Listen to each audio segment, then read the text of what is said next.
Hey everybody, thanks for tuning in. I am going to review my first race here on Awrcs. This is my buddy Morgan to the right. He's the one that convinced me to do all of this. So I'm running the Woodsman's class, which is the Weekend Warrior last row. So the row in front of me is waiting to take their 10 seconds. The way that it works is it's split left to right. They get a flag to go, and then the last row of Woodsmen all goes at the same time. Nerves are building. My foot's on the kicker, ready to take off. So I'm waiting on the 10 seconds, then I'll start the bike and leave. Just wanted to thank you guys for tuning in. I'm going to try to give some helpful advice through my criticism and show you what to do, maybe what not to do. This is mostly going to be a video of what not to do because I did a lot of what not to do's in my first race, but I was really unprepared. I didn't know what gear I should wear. I didn't know what tires I should run. I'd never been to one. I've never even spectated one. So I bought some cheap hand guards. I think I'm running like a MX 52 tire or something like that. The front tire is just a stock, probably Geomax. And as you can see, I don't take off. Everybody else takes off. I get roosted, but I'm real hesitant. I don't want to blow in the first turn and wreck a bunch of people, ruin a bunch of people's day. I'm just here for fun. I don't want to ruin anybody else's day. And that's kind of what the woodsman is everybody is here for fun. So here's my first mistake. The start is a pretty tight S turn, and I don't go for it at all. I'm not really running hard. I'm just kind of being lazy right here, getting a feel for the mud. And then we kind of take off. Everybody kind of sorts their thing out. And the first mistake I make is I'm not carrying too much speed. I'm just not comfortable, so I blow right through this rut. I lose time, I lose speed, I lose traction, and then I kind of look like an idiot in front of these people here.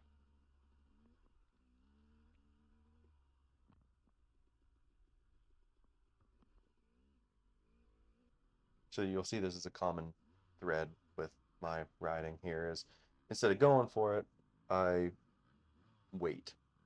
And again, it's not sure what to expect, not really knowing where to pass, when to pass, who to pass. So you can see up here there's a girl that had went off the track, and the one thing that I really commend the Awrcs guys for doing is it's a family. Everybody helps everybody out. You can see there's spectators or volunteers that are helping this girl get her bike up, and it's a amazing place to ride. So I followed this guy for a little bit because I'm unsure of if I can get to the high line and how to pass him. So I think he eventually pulls off, and then I make my way by him. But I left this clip kind of long because it is beautiful through here.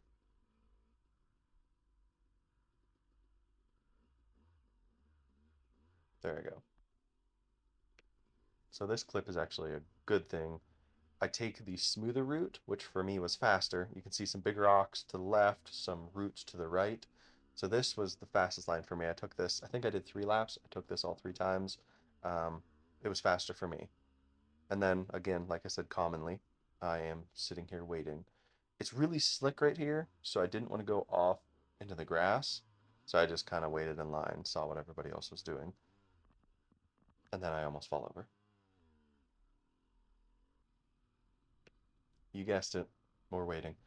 There's a pipeline that runs through the center of this. You can see it kind of to my right, and then it's very rocky around the pipeline.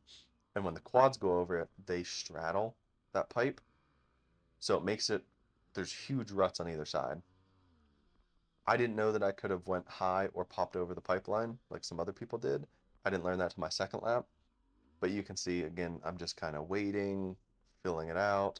That guy pulls off, and then this, I just gently fall over. I don't have a photo of my boots that I was wearing then, but they had a strap that went in the inside of the boot that would get caught in the foot peg, and I just didn't put my foot down. I got stuck. Again, more waiting. I think this guy ends up waving me by because he sees I'm just sitting behind him. But I'm tired. I'm just honestly trying to catch my breath. Thanks, guy. This is a hard clip to watch because I'm just going slow, 5, 6, 7 miles an hour, and I'm going down this really long hill, and I made could have made so much more time up. I lost a ton of time.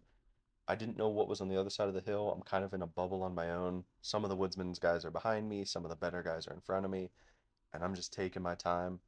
And I kick myself because this is a huge learning experience that I would have never had if it weren't for going back through and watching my video.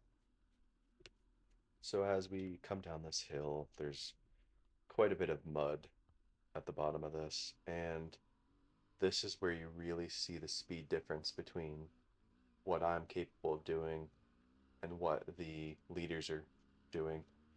I believe we're 35 minutes in this race, and they just blow right by me like I'm sitting still. And then I find this guy and have a quick conversation with him.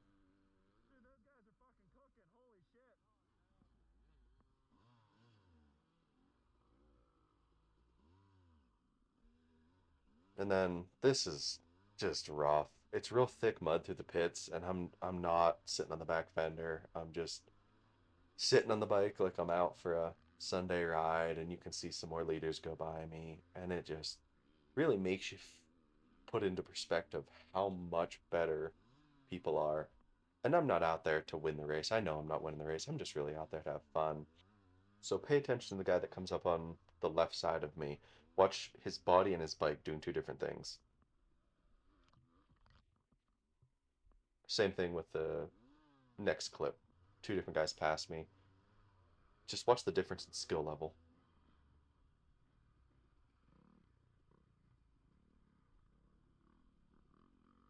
And I try to follow him. This is the prime example of not knowing how to go through a rut. I turn my bars and the bike just hooks one way and falls over. This is me waiting around because I know there's a big hill climb to come, and I just don't want to be in anybody's way, and I end up not committing to it, and it's kind of embarrassing. Me and this other guy kind of do this thing where we drive around and look at it and try to pick the best line, and it just I don't know if he made it up either. I'm not really sure. We kind of just wait and eyeball it, and again, it was really wet, and it's in a field, so there wasn't a ton of traction, and I picked what I thought was the better line. It was what the four-wheelers were taking, and it was kind of rocky. Um, so you can see I don't really make it, and then I go off to the right and then try to do that, and I end up just cutting the clip out because it's just embarrassing. So nothing exciting happens here. I just want to talk to you guys for a second. I had a ton of fun, and I encourage you guys to also go out and have a ton of fun.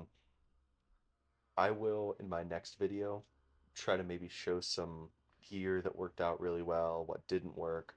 I'm wearing Thor boots. They were horrible. I described earlier in the video that there's a strap that gets caught in your pegs. Not great. Mud race, I had an extra pair of gloves in my back. I don't know if I changed them out on video, but I did fall into some mud and I changed them out. That made a big difference. Wet gloves didn't really help.